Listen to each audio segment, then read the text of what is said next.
안녕하세요. 아무튼 책장입니다. 오늘은 영화로도 유명한 톨킨의 반지의 제왕 해설로 찾아왔습니다. 그럼 줄거리부터 같이 살펴보겠습니다. 반지의 제왕은 전체 3부와 부록으로 구성되어 있고 각각 1부 반지원정대, 2부 2개의 탑, 3부 왕의 귀환이란 소제목이 붙어 있다. 1부 반지원정대는 가운데 땅 서부 샤이어의 호빗 빌보가 111번째 생일 잔치를 마치고 사라지는 데서 시작한다. 그의 조카이자 상속자인 프로도는 빌보가 남긴 신비로운 반지의 소유자가 된다.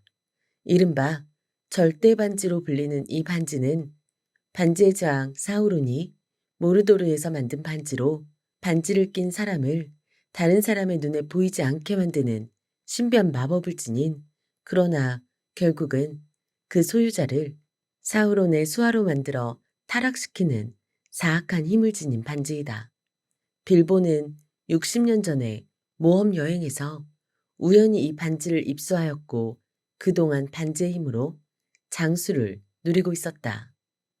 반지를 잃어버린 암흑의 군주 사우론은 이즈음 샤이어의 호빗이 반지를 소유하고 있다는 것을 알게 되었고 반지를 되찾기 위해 자신의 하수인인 반지 악령들을 샤이어로 파견한다.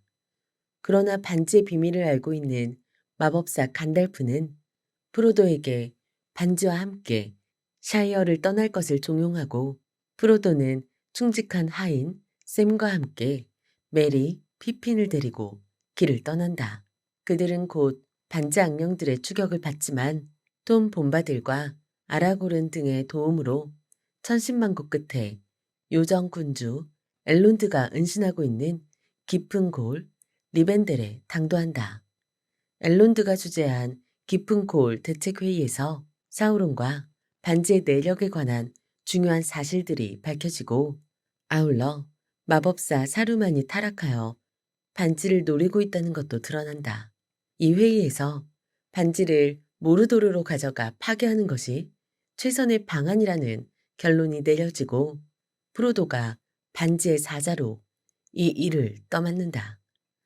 엘론드의 제안에 따라 그를 돕기 위한 반지 원정대가 구성되고 9 반지 악령에 맞선다는 의미에서 원정대는 프로도를 포함하여 9명으로 이루어진다.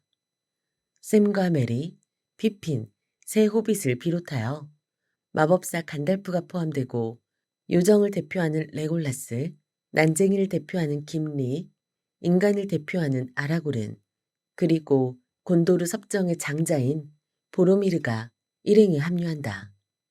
모르도르를 향해 남행을 시작한 원정대는 험준한 안개 산맥을 넘는데 실패하고 모리아 광산을 통과하게 되는데 거기서 그들은 사우론의 수하 오크들의 공격을 받는다. 이 어둠 속 싸움에서 간달프는 결국 발록과 결투를 벌이다가 깊은 어둠 속으로 떨어지고 만다. 산맥 동쪽의 출구를 빠져나온 원정대는 요정들의 요새인 로스로리엔에 당도하여 요정 여왕 갈라드리엘의 환영을 받은 뒤 다시 안두인 강을 타고 내려가 아몬 헨에 이른다. 하지만 이때 보르미르가 탐욕을 이기지 못하고 프로도의 반지를 뺏으려 하자 프로도는 결국 원정대에서 떨어져 나와 샘과 단둘이 강을 건너 모르도르로 향한다. 한편 사우론이 파견한 오르크들은 일행에서 떨어져 나온 보르미르의 목숨을 빼앗은 뒤 메리와 피핀마저 납치하는데 아라고른과 김리, 레골라스는 오르크들을 쫓다가 이제는 백색의 간달프가 되어 살아 돌아온 간달프와 조우하게 된다. 오르크들이 로한 군대의 공격을 받는 틈을 타 탈출한 메리와 피피는 나무 수염 판고른을 만나면서 나무인간 엔트들과 친교를 나눈다. 간달프는 남은 일행과 함께 로한의 세우덴 왕을 찾아가 사르만 군대와의 전쟁에 나서도록 설득하고 마침내 로한 군대는 헬름 협곡 전투에서 승리를 거둔다. 또 엔트들은 아이센강의 댐을 막는 수공으로 아이센가드에 집결한 사르만의 군대를 격파하고 사르만을 잡아 가두는데 성공한다. 한편 모르도르로 향하던 프로도와 샘은 안두인 강에서부터 그들을 미행해오던 골룸을 붙잡아 모르도르로 가는 길에 안내자를 삼는다. 골룸은 빌보 이전에 반지를 소유했던 호빗으로 여전히 반지에 대한 집착을 버리지 못하고 사우론의 수하가 된 타락한 인물이다. 프로도의 연민으로 목숨은 건졌지만 골룸은 프로도를 배반하고 거대한 거미 슐로브가 기다리는 키리스 옹골의 터널로 그를 데리고 간다. 프로도는 슐로브의 공격을 받고 의식을 잃지만 샘은 스팅 검으로 맞서면서 갈라드리엘이 선물로 준 유리병의 도움을 받아 터널을 빠져나온다. 프로도가 죽었다고 생각한 샘은 반지를 가지고 홀로 모르도르로 향하고 오크들은 프로도를 키리스 옹골탑으로 끌고 간다. 사우론은 마침내 곤도르에 대한 공격을 개시하는데 반지악령 중에서 가장 강력한 앙그마르의 마술사 왕이 사우론의 대군을 이끈다. 간달프는 피핀과 함께 곤도르의 수도 미나스티리스에 당도하여 임박한 사우론의 공격을 알리고 전선을 정비한다. 이 싸움에서 피핀은 미나스티리스 요새의 경비병으로 메리는 로한 왕의 시종으로 혁혁한 공을 세운다. 로한을 출발한 아라고르는 김리와 레골라스를 데리고 저주받은 영혼들이 머물고 있는 사자의 길로 들어서서 그들을 잠에서 깨우는데 이들은 마지막 전투에서 운바르의 해적들을 물리치는데 결정적인 역할을 한다. 곤도르를 통치하고 있던 섭정 데네소르는 둘째 아들 파라미르마저 죽었다고 판단하고 심약한 모습을 보이지만 다행히 연합군은 로한의 기병대와 아라고른의 지원군 덕에 사우론의 대군을 격파한다. 이 싸움에서 메리는 에오인과 함께 적장인 앙그마르 마술사 왕의 목숨을 빼앗는 전공을 세운다. 곤도르와 로한 연합군이 모르도르 암흑의 문 앞에서 벌인 강력한 한전은 사우론의 주의력을 프로도와 샘으로부터 떼어놓는 효과가 있었다. 그리하여 홀로 모르도르로 향하던 샘은 프로도를 구해내어 드디어 운명의 산에 당도한다. 하지만 분하고 앞에 선 마지막 순간 프로도는 반지의 유혹을 이기지 못하여 반지를 손가락에 끼고 모습을 감추는데 그를 뒤쫓던 골룸이 그 순간 반지를 빼앗기 위해 프로도에게 덤벼든다. 하지만 골룸은 결국 반지를 낀 프로도의 손가락을 물어뜯은 채 분화구의 깊은 불길 속으로 떨어지고 아이러니하게도 반지는 골룸에 의하여 파괴된다. 전쟁이 끝나고 아라고르는 곤도르의 왕이 되어 샤이어를 소나기에 넣지만 고향에 돌아온 호빗들은 바이워터 전투에서 그를 무찌른다.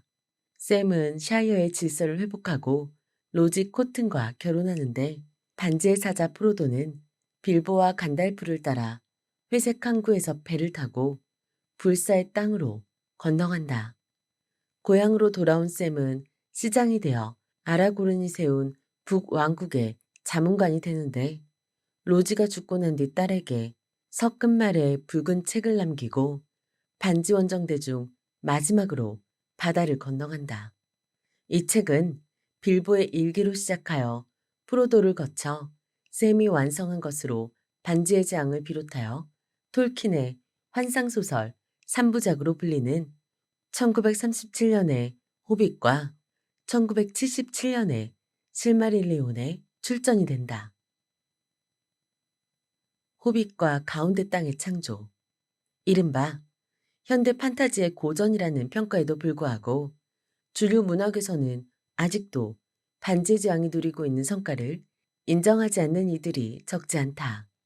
판타지 혹은 환상소설을 본격 문학의 반열에 올려놓기에는 어딘가 불안하다는 것이다.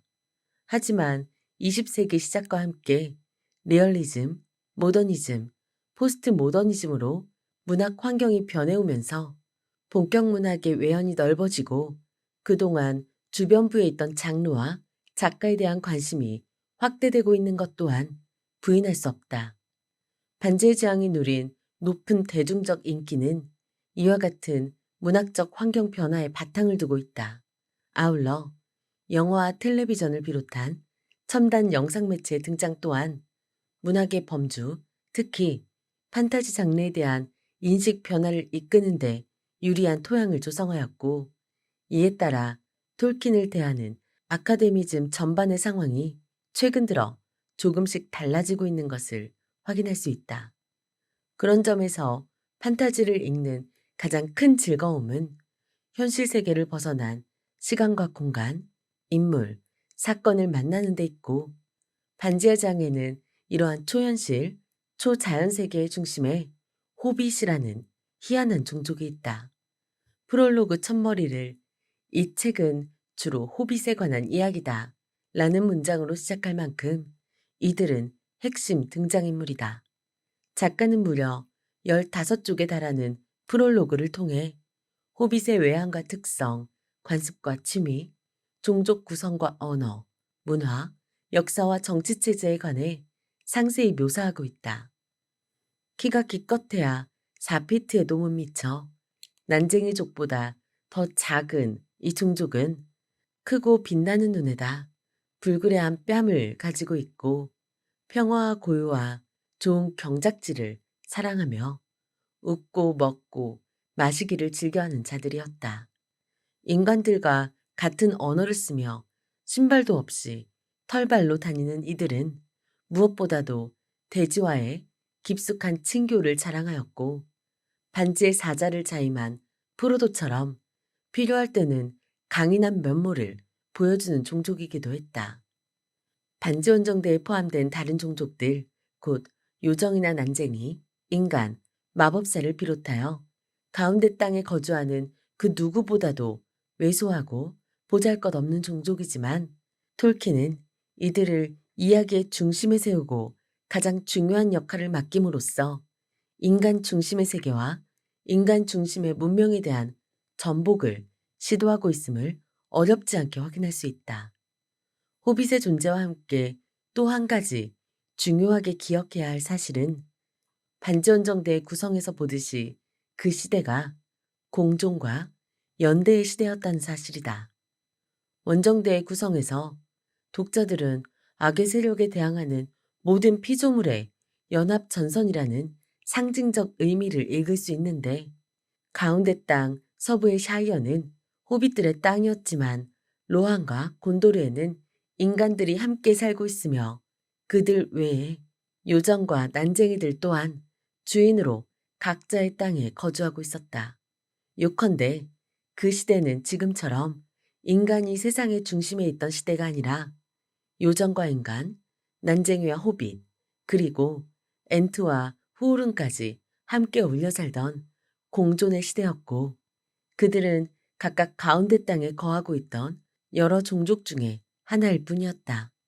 따라서 어려운 시기였지만 평화롭게 어울려 살아야 할 의무가 그들에게 부과되어 있었고, 그런 점에서 이 시대를 인류의 전사로 설정한 톨킨의 구상이 어디를 지향하는지 쉽게 짐작할 수 있다.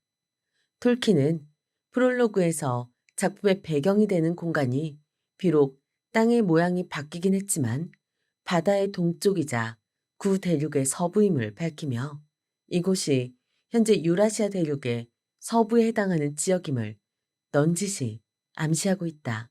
이른바 가운데 땅 제3시대라는 시공간의 설정을 통해 이 거대한 이야기는 인류 역사의 전사로 획정된 것이다.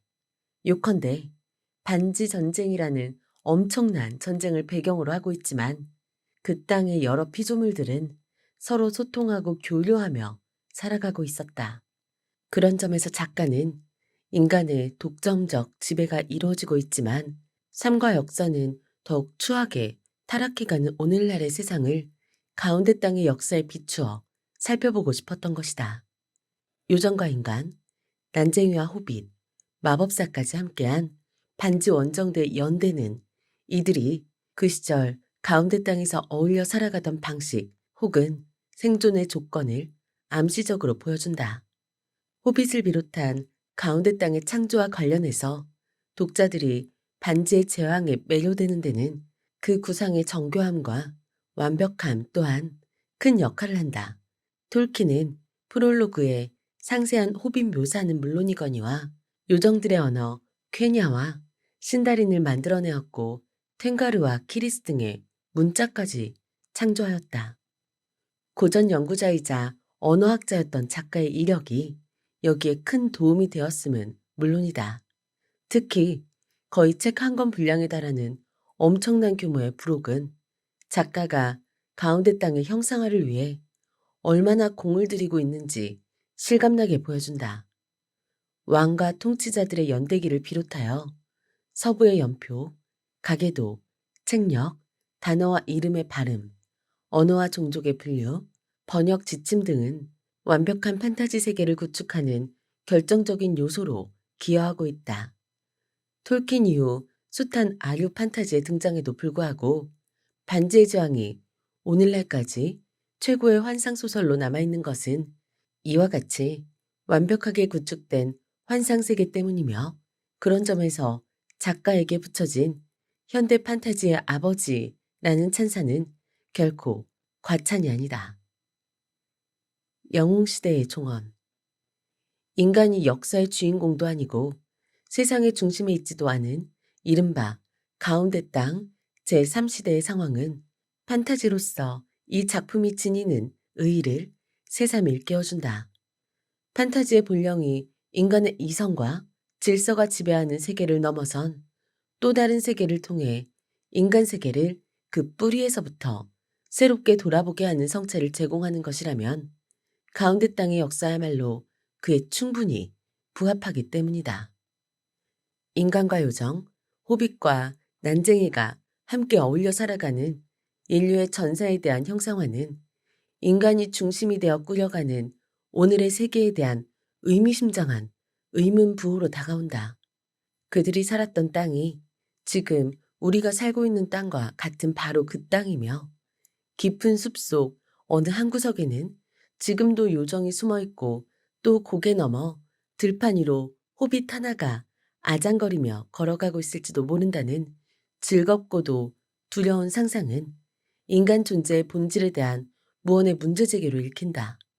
이제 인간은 요정이나 호빗과 함께했던 그 아련한 느낌과 기억을 모두 상실해버린 비참한 존재가 되고 말았기 때문이다. 천상의 존재와 교류하고 걸어다니는 나무와도 교감을 나누던 인간은 이제 그 위대한 시대를 꿈꿀 수 없게 된 것이다. 반지전쟁은 프로도와 샘, 아라고른과 간달프를 중심으로 한 연대의 승리로 마무리된다. 그런데 여기에 의미심장한 아이러니가 숨어 있다. 반지전쟁은 승리로 끝났지만 전쟁의 종료와 함께 그 위대한 연대의 시대는 종막을 고하기 때문이다. 3부의 제목이 암시하듯이 왕의 귀환과 함께 한 시대가 막을 내리고 새로운 시대가 시작된다. 톨킨의 시대 구분을 따르면 이른바 제3시대가 끝나고 제4시대가 시작되는 것이다. 그 4시대는 바로 인간 중심이 되는 시대이고 오늘의 인간 세상은 그 4시대의 연장선상에 있다. 그런 점에서 반지의 제왕을 마감하는 정서는 이별과 향수 그리고 상실감이다. 인간과 요정, 호빗과 난쟁이를 비롯한 가운데 땅의 여러 종족이 함께 어울려 살아가던 연대와 공존의 시대는 이제 기억의 저편으로 사라지고 그 위대한 시대를 이끌던 영웅들의 모습도 종적을 감춘다. 마법사 간달프도 떠나고 요정왕 엘론드와 갈라드리엘도 사라지고 반지의 사자, 프로도와 빌보까지 모두 가운데 땅을 벗어난다. 시간의 시작에서부터 반지 전쟁에 이르는 파란만장한 가운데 땅의 역사를 뒤로한 채 영웅들은 마법의 배를 타고 회색 항구를 떠나 신들의 영역으로 떠나간 것이다. 말하자면 가운데 땅 영웅시대의 종언인 셈이다. 반지의 제왕이 의심의 여지 없는 해피엔딩으로 종료됨에도 불구하고 그 행복감에 흠뻑 젖어들기 어려운 것은 그 해피엔딩 속에 그와 같이 진한 상실감이 배어있기 때문이다. 반지전쟁의 승리에도 불구하고 이제 인간은 영웅들의 광희가 사라진 뒷자리에 외로이 남은 쓸쓸한 존재일 뿐이다. 반지의 제왕은 영웅시대를 아득한 추억으로 간직할 수밖에 없는 인간 세상의 초라한 현실에 대한 우울한 예언이다. 그런데 이 이별로 인한 상실감은 단순히 한 시대의 종언이라는 의미를 넘어 좀 더 심각한 함의를 지닌다. 톨킨의 신화체계를 다룬 또 다른 대작 실마릴리온에 따르면 시간의 시작 이후로 인간은 절대자 에루의 둘째 자손으로서 그의 보살핌을 받아왔다. 가운데 땅의 여러 종족 중에서 에루와 발라들의 사랑을 한 몸에 받고 있던 요정이 첫째 자손으로 불리고 인간이 둘째 자손이란 이름을 얻었던 데서 인간에 대한 에루의 관심이 얼마나 지대했는지 여실히 드러난다. 그리하여 반지전쟁 시기에 이르기까지 인간들은 가운데 땅의 첫째 자손인 요정들과 교류하며 이들을 통해 에루의 대행자인 발라, 마이아와도 간접적으로 소통할 수 있었다.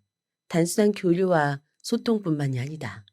실마릴리온에서 보듯이 싱골과 멜리안처럼 요정과 마이아가 혼인한 경우도 있었고 반요정 엘론드의 경우처럼 요정과 인간의 혈통이 섞인 경우도 없지 않았다. 하지만 반지의 제왕의 대미를 장식하는 회색 항구의 이별은 그와 같은 소통과 교류의 최종적 단절을 예고한다. 이 단절로 인해 인간은 그 옛날 자신들이 누리던 영적인 존재들과의 교류를 마침내 마감하게 된다. 반지의 제왕의 종장은 그 위대한 시대의 종료를 알리는 향수에 젖어 있고 이는 결국 인간 내면의 위대한 영적 능력의 위축과 소멸에 대한 암시로 읽힌다. 절대 반지의 유혹. 반지의 제왕이 독자를 사로잡는 또 한 가지 큰 매력은 절대 반지에 있다. 사실 이렇게 긴 분량의 대하소설에서 마지막 순간까지 독자들을 긴장시키며 이야기를 이끄는 중심 소재나 주제를 찾기란 쉬운 일이 아닌데 여기에서는 절대 반지가 그 역할을 맡고 있고 그것을 충분히 성공적으로 수행하고 있다. 작품 속 주요 인물들의 관심은 오로지 이 반지에 집중되어 있고 독자들의 촉각 또한 여기에 맞춰져 있다. 반지의 제왕 사우론뿐만 아니라 마법사 사르만, 곤도르의 공자 보르미르, 호빗 골룸에 이르기까지 가운데 땅에 높고 낮은 많은 이들이 이 반지를 손에 넣기 위해 호시탐탐 기회를 노린다. 애당초 이 반지를 만들었던 자가 바로 사우론이었다는 점도 반지를 둘러싼 온갖 탐욕과 기만, 다툼에 흥미를 더한다. 무엇보다도 빌보와 프로도에서 시작하여 골룸, 데아골, 이실두르, 그리고 마침내 제조자 사우론에 이르기까지 절대 반지의 어두운 내력을 거슬러 올라가는 길고 긴 과정은 추리소설을 방불케 하는 재미로 독자들을 사로잡는다. 그런데 절대 반지가 이처럼 집요한 관심에 초점이 되고 독자들의 강력한 호기심을 유발하는 것은 바로 이 반지를 끼면 다른 사람의 눈에 보이지 않게 된다는 신비한 마법 때문이다. 보이지 않음은 타인의 눈에 보이지 않으면서 타인을 볼 수 있는 초월적 능력을 뜻하며 아득한 옛날부터 인간이라면 누구나 한 번쯤은 상상해 본 적이 있는 꿈과 마법의 세계이다. 다른 사람의 눈에 보이지 않는다는 것. 인간에게 그것만큼 신기하고 놀라운 경험이 어디 있겠는가. 사우론은 그와 같은 인간 내면의 은밀한 욕구를 가능하게 하는 반지를 만들었던 것이다. 그런 점에서 이 신기한 마법 속에는 인간 욕망의 핵심을 관통하는 작가의 깊은 통찰이 숨어 있다. 그 욕구는 순전히 유년기의 호기심에서 비롯된 상상력의 발현이기도 하지만 때로는 절망적 상황에서 도피처를 찾는 간절함이기도 하고 또 때로는 음험한 지배욕구의 표출이기도 하다. 어느 경우에나 그것은 인간 내면에 숨어있는 지극히 은밀하면서도 신비로운 욕망의 표현이고 절대 반지는 그 은밀한 욕망을 건드리고 있는 것이다. 깊은 골에서 프로도와 제외한 빌보가 다시 반지를 탐내는 추한 모습을 보이는 것도 그 욕망의 무게가 얼마나 무거운지 생생하게 보여준다. 고전이라면 예컨대 절절한 슬픔이나 불같은 분노나 애틋한 사랑이나 간에 인간의 원초적 감정을 건드리는 그 무엇과 정면으로 맞닥뜨려야 옳다고 할 터이다. 그런 점에서 반지의 제왕은 절대 반지를 통해 인간 욕망의 뿌리 하나와 직접 맞닿아 있고, 따라서 독자들은 절대 반지와 조우하면서 자신의 내면에 은밀히 잠재하는 불경스러운 욕망을 읽는 것이다. 요컨대 보이지 않음은 현실 세계를 벗어난 불가능의 상태이고, 그래서 영원한 꿈의 영역이다. 톨킨은 인간 내면에 잠재하고 있는 바로 그 은밀한 욕망을 포착하였고 이를 절대반지로 형상화하였던 셈이다. 은밀한 욕망 가운데서도 특히 지배욕구가 이 작품의 이해를 위한 관건이란 사실을 기억할 필요가 있다. 반지가 보유하고 있는 마법, 곧 보이지 않음은 본질적으로 지배의 욕망 혹은 방식과 맞닿아 있기 때문이다. 존재하지만 보이지 않는 것, 그것은 바로 신의 존재 방식이고 사실 신의 권능은 이 보이지 않음에서 비롯한다. 역설적이게도 신은 보이지 않음으로써 자신의 존재를 증명하고 이를 통해 대상을 지배한다.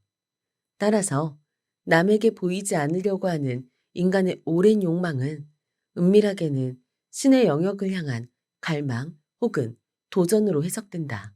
이 엄청난 마법의 반지를 처음 만들었던 사우론의 행적이 절대자 에루에 대한 도전과 그로 인한 징벌의 역사로 점철되어 있음은 이를 여실히 입증한다. 그런 점에서 이 욕망은 하늘 꼭대기를 향해 올라가던 바벨탑 신화처럼 인간에겐 언제나 황홀하고도 불경스러운 욕망이다. 톨킨은 절대 반지 속에 그 모순된 욕망을 새겨넣은 것이다. 그렇기 때문에 그는 절대 반지에 지배의 반지라는 별칭을 붙여두었다. 이 반지를 소유하는 자는 다른 마법의 반지들인 요정들의 3반지와 난쟁이들의 7반지, 인간들의 9반지를 지배할 수 있고 이를 통해 그는 결국 온 세상을 지배할 수 있게 되기 때문이다. 요컨대 반지의 제왕은 절대 반지라는 키워드를 통해 독자들의 호기심과 긴장감을 끝까지 붙잡아두는 매력을 지니고 있다. 그리고 그 키워드 속에는 인간 욕망의 핵심을 꿰뚫는 진지하고도 예리한 통찰이 담겨 있다. 그렇기 때문에 독자들은 시종 그 작은 반지 하나에 눈길을 고정시키고 촉각을 곤두세운 채 샤이어에서 모르도르에 이르는 긴 여정을 뒤따를 수밖에 없으며, 아울러 프로도의 여정은 독자 자신의 내면에 숨어있는 본능과 욕망의 궤적을 추적하는 또 다른 모험 여행이 될 수 있는 것이다. 전통과 정복.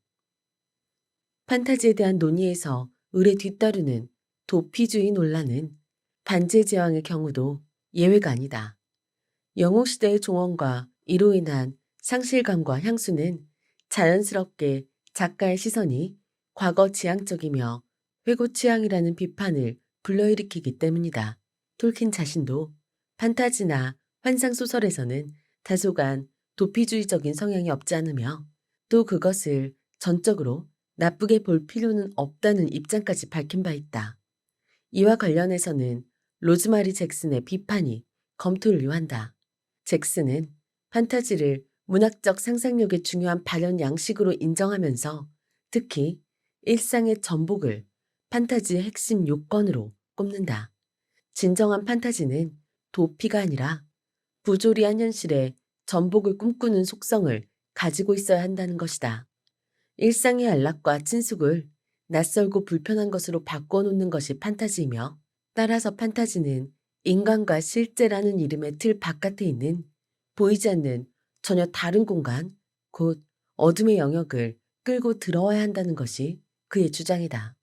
그런 점에서 톨킨의 가운데 땅은 인간 세계 바깥에 있는 그러나 고유한 질서를 지닌 역사적 시간의 요구로부터 단절된 세계에 불과하며 따라서 결과적으로 현실 세계의 억압적 질서를 용인하는 기능을 한다는 것이 잭슨의 비판이다. 과연 전복적 기능이 판타지의 필수 요건이 되어야 하는지는 논란거리로 남겠지만 이 주장은 반지의 제왕의 이해와 관련해서 적지 않은 시사를 던진다. 작품을 읽고 났을 때 가장 우선적으로 남는 것들은 도피주의나 회고 취향까지는 가지 않더라도 다분히 전통주의적이라고 분류할 만한 가치와 질서들이기 때문이다. 프로도의 희생정신과 책임감, 샘의 인내심과 충성심, 타락한 호빗 골룸에 대한 프로도와 간달프의 관용과 연민, 그리고 무엇보다도 반지원정대 구성원들의 연대와 우정 등이 프로도의 임무 완료를 이끌어낸 핵심 요인들이다. 작품 속 갈등 구도 역시 전통적인 선과 악의 이분법 구도에서 벗어나지 않는다. 원정대를 중심으로 한 선의 세력이 어둠의 세력 사우론과 맞서 싸우는 전선이 선명하게 그려지고 선은 악을 이기도록 되어 있다. 근대 이후 등장한 이른바 매혹적인 악의 개념은 사우론과는 거리가 멀어서 악의 화신 사우론에게서 내면의 변화나 갈등을 찾아볼 수 있는 여지는 전혀 없다. 흑과 백의 색조를 대립시키는 이분법적 구도도 노골적으로 제시되어 있고 이를 아예 작가의 인종적 편견으로 몰아붙이는 평자들도 없지 않다.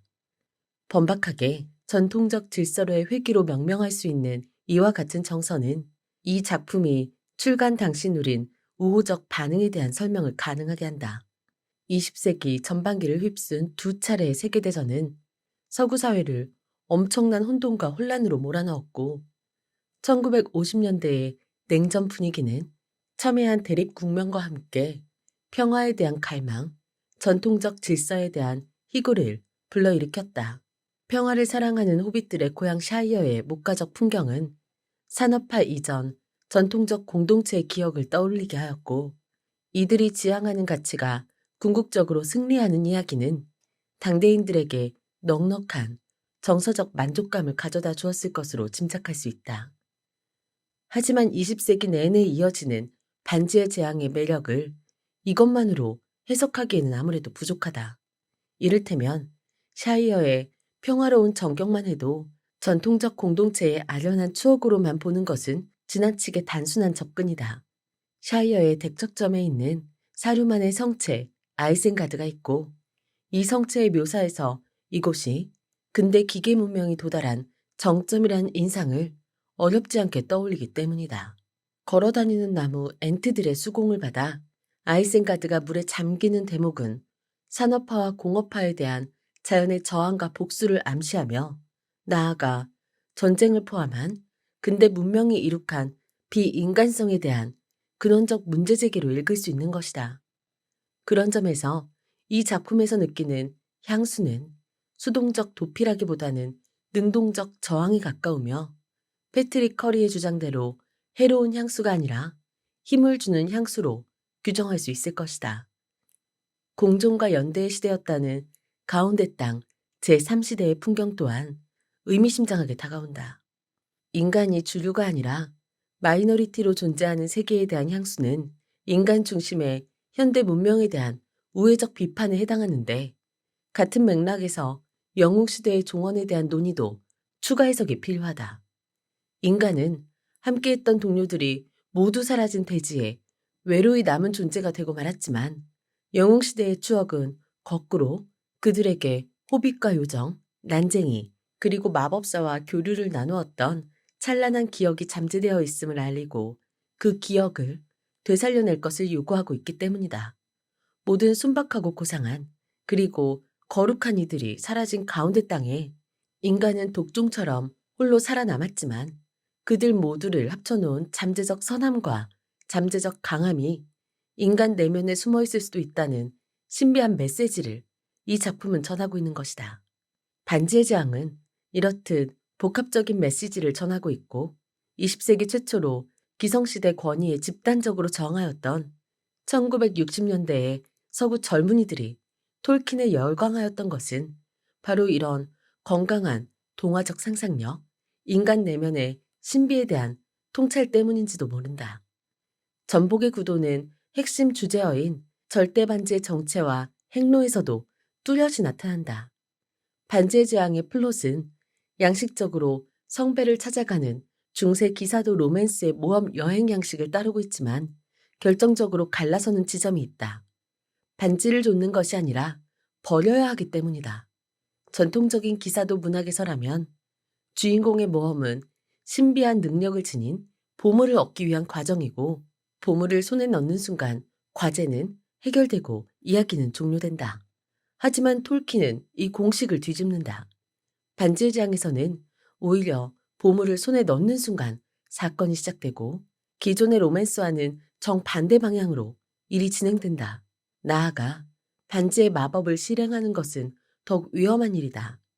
절대 반지를 손가락에 끼는 순간 소유자는 불가시 존재라는 마법을 경험하지만 그와 동시에 그는 암흑의 군주 사우론의 시야에 포착되고 만다.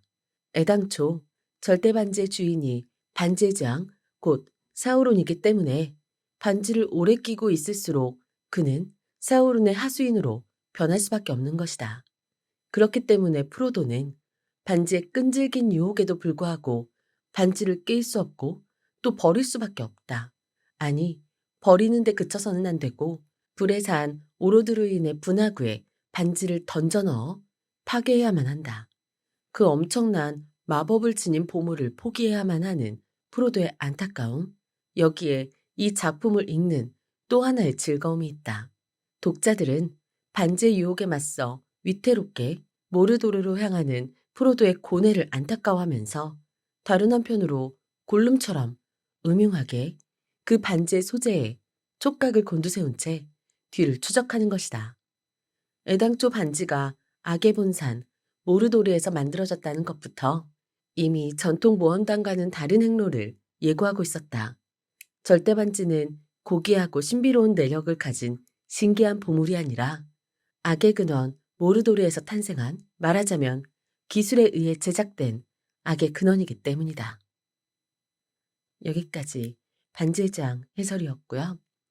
오늘 이걸 들으시고 영화를 다시 보시면 너무 재미날 것 같네요. 새해 복 많이 받으시고요. 들어주셔서 고맙습니다.